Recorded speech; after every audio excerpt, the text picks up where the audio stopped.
all tall, most of us, until you pull it down. So right here. You can pull it down. Everybody have on their Diana Ross smile.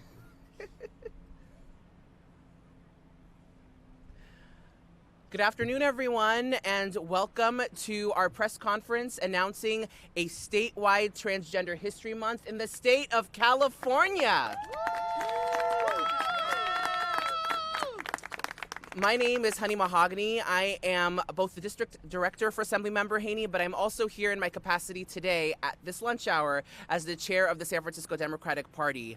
And let me tell you that all across this country, we have been seeing attacks on the trans community, but it's not just in other states. Even here in California, where we have a sanctuary state, where we have an overwhelmingly Democrats representing us in the Capitol, we are still seeing acts of violence, still seeing attempts at legislating against our community. And so it's really important to us that we stop spreading misinformation about the trans community and take this opportunity to actually tell the truth and educate people about who we are and what we need. And so without further ado, I want to bring forward to the stage somebody who is a champion for the trans community, someone who I've had the honor of working with for many, many years. Please welcome Assemblymember Matt Haney. Thank you so much, Honey Mahogany, for your leadership. Honey also left out that Honey is one of the co-founders of the Transgender Cultural District in San Francisco. As long as there has been a California, there have been transgender people here, contributing to their communities, making history in expanding civil rights, and helping to build a California that is more inclusive and prosperous for everyone. That is a history today that we are very proud to celebrate, and that California will celebrate and uplift from this year and every year as we declare the first state to have an official Transgender History Month here in our state. Trend-setting again, San Francisco was the first city to declare August as Transgender History Month. And after today, when we vote, California will be the first state to declare officially Transgender History Month in the month of August. Francisco's Tenderloin District. I know this because we have letters of trans women describing their lives living and working in this neighborhood. In 2017, San Francisco declared a small part of the Tenderloin as the Transgender Cultural District. That's important because it's the only place in the world that has been legally designated as of historic importance to the transgender community. Now, don't think for a second that's because trans people aren't an important part of world history. Trans people have existed and have always existed in every era and in every culture. As long as there has been the written word, there has been a record of trans people. Ancient Egypt and the Romans, China, the Americans. The history of transgender people is there if you look for it. Here in California, the first record of trans people dates back to 1775, when a Spanish soldier encountered native people near present-day San Diego, whom he described as those Indian men who, both here and farther inland, observed in the dress, clothing, and character of women. They are called joyas, and they are held in great esteem.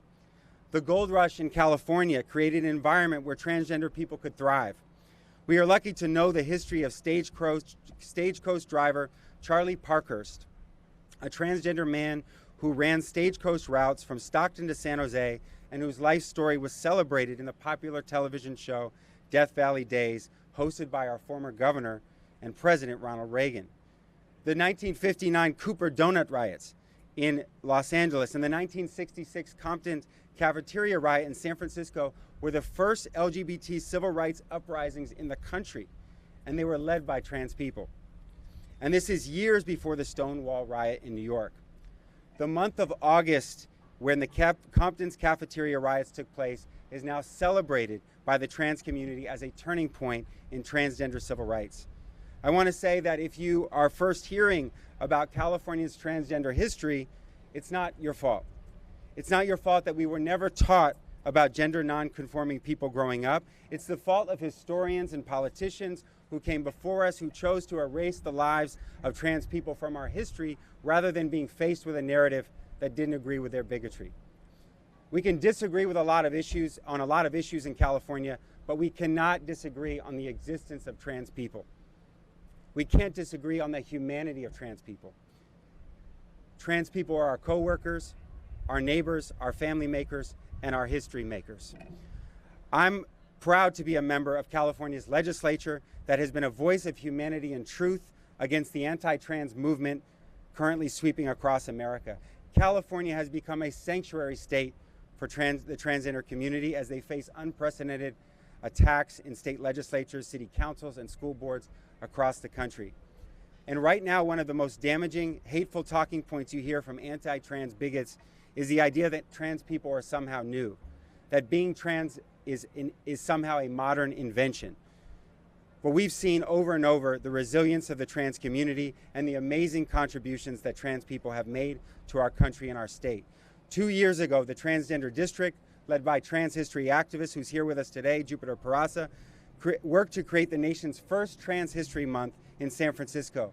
And earlier this year, they approached me to ask if the legislature would make California the first state in the country to recognize Transgender History Month. Well, we're here to finally do that today. I believe that for Californians, our strongest defense against the anti-trans agenda is to just tell the truth. Let's tell the truth about transgender people, and let's lift up the history of transgender Californians who left their mark and continue to lead our great state. I couldn't be more proud to have introduced this legislation that will designate August as the first Transgender History Month in the nation, and we, together with the transgender community, look forward to celebrating and uplifting this history now and forever in every August after this year. Thank you.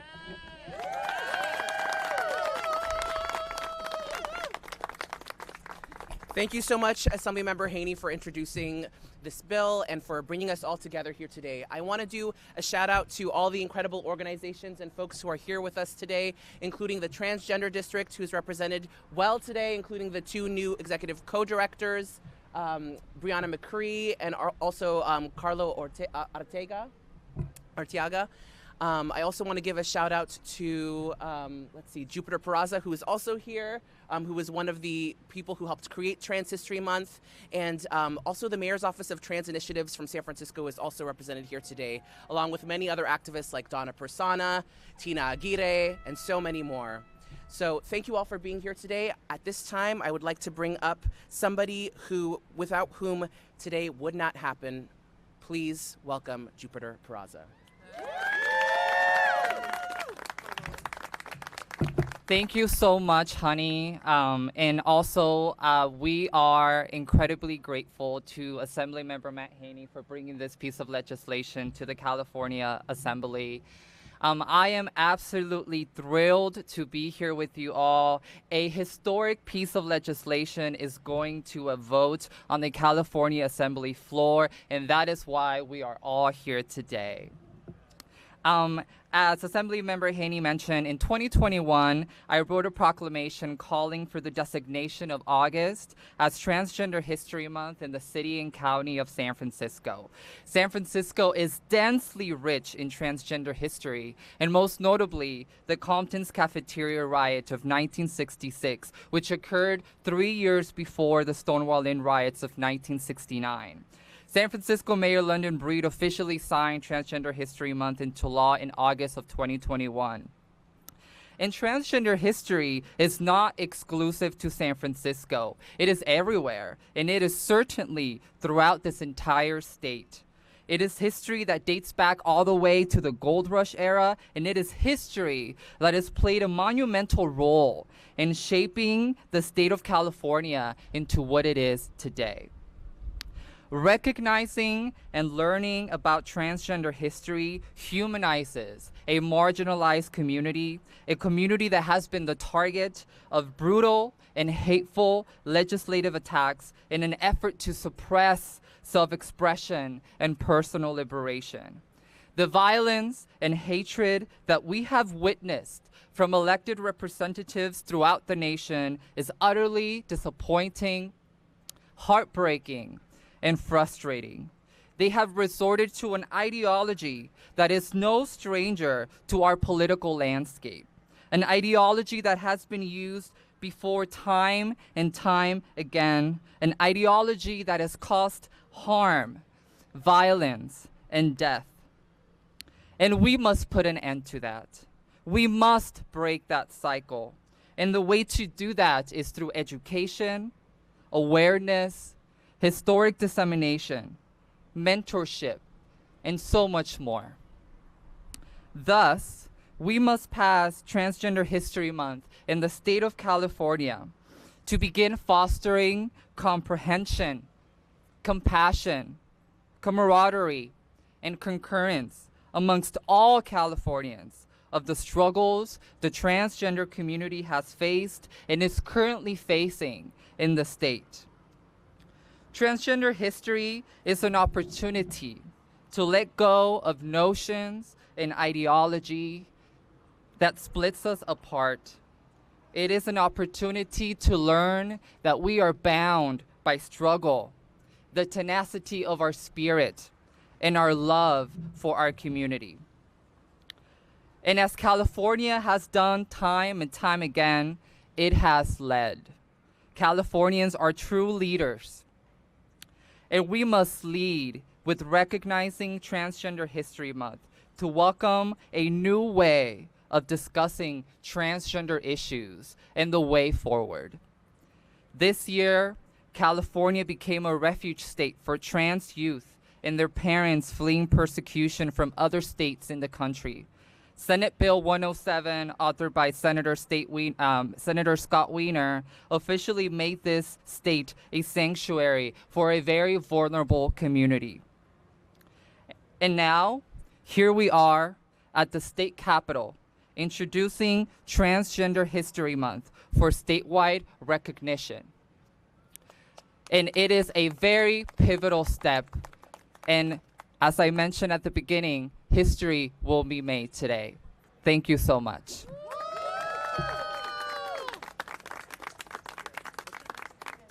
Thank you so much to Jupiter for her leadership and trailblazing Transgender History Month in San Francisco and across the state of California.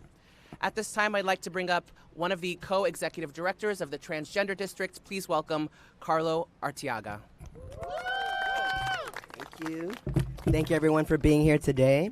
My name is Carlo Gomez Arteaga, and I'm one of the co-directors along with Brianna McCree. Brianna, where are you? Yeah. We are so excited and want to personally thank Assemblymember Matt Haney for his leadership, not just here in Sacramento, but it's been a stalwart supporter since he was elected. So on the school board, as a supervisor, and now as an assembly member, it's great to have an ally here in Sacramento that we can count on. I also want to thank all the co-sponsors and all the supporters of the resolution once we go to vote today. The Transgender District, for those who might not know, was founded by three black women in San Francisco. One of them is here today. Where is she? Honey Mahogany.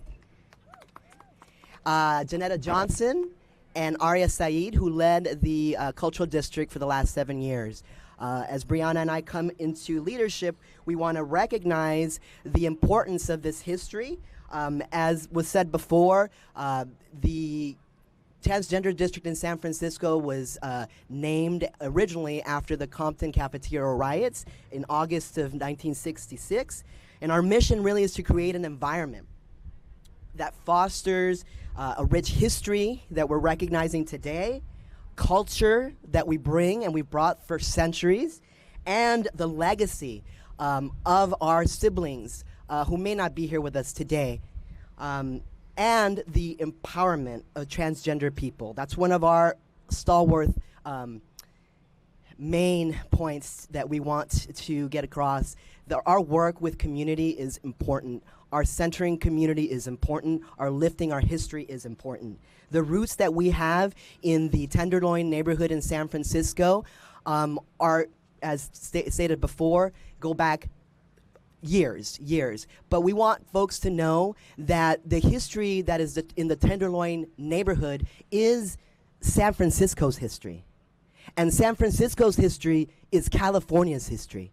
And so we thank today those who are going to acknowledge this by making this the first state in the country to be able to celebrate, teach, and let folks know of the many contributions that our community has had. Our organization also aims to stabilize and economically empower transgender community members in the San Francisco area. And we, of course, would love to expand our efforts and would love your support. It's vital for all communities in California to stand with us today and to join in declaring that we will not forget or erase transgender history, because trans history and the Tenderloins history, like I said, is California's history. And as Californians, we understand the importance of everyone's history. We are not just a new concept, trans folks. Our history spans generations, as been noted before. Pre-colonial times, where only 5% of the individuals here in this hemisphere survived. I'm one of those 5% descendants. So and along with many of us here today, this existence, this acceptance is important for us. We reclaim it, we state it, and we want to share it. We understand the scars of oppression, and that erasure leads to us internalizing the hatred that many folks have towards trans people and non-binary folks. We are all siblings, and we know that trans history saves lives, literally. And I want to repeat that. Transgender history saves lives. And together we can push back against this wedge of hate that is so easy for the right to spew, but yet so hard for us to fight against. And we need you to help us in making sure that transgender history is not just a history we celebrate in California, but it's a history we celebrate across the U.S. Thank you.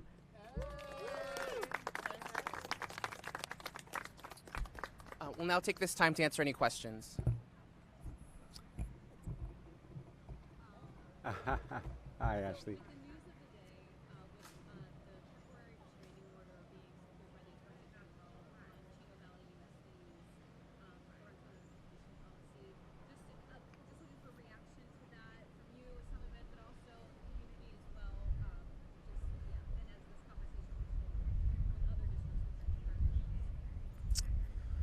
Well, there was a parental notification policy that Chino Unified School District put into place that the Attorney General then filed to prevent from being implemented, and it was granted in court, the temporary injunction. So, you know, one of the reasons why what we're doing today is so important is because we are seeing such an increase in these attacks on transgender people, and in particular on transgender children. This has been a strategy to introduce these kind of policies all over the country, including here in California, that attack trans children, that seek to expose and deny their right to exist in a way that has to be confronted not only legally through what the Attorney General is doing, but also through helping to inform and educate people about trans community, about trans people, and their long history in our state. One of the things that they're doing in many of these attacks is acting as though trans identity is something that is fabricated or that is new. That is not true at all. There is a record of trans people for as long as there's been California. Trans people have existed, and trans people have contributed and fought for a better California. And so when they're being denied their right to exist as young as when they're in elementary school, as middle school, and attacking their identity, it's dangerous. And we're supportive of the Attorney General confronting it. And we also want to make sure that we stand up here in our state and help to inform and educate our citizens about the contributions that trans people have made for so many hundreds of years in our state. Today, yeah. Okay, any more questions? All right. Thank you. I appreciate it. Does that make sense what you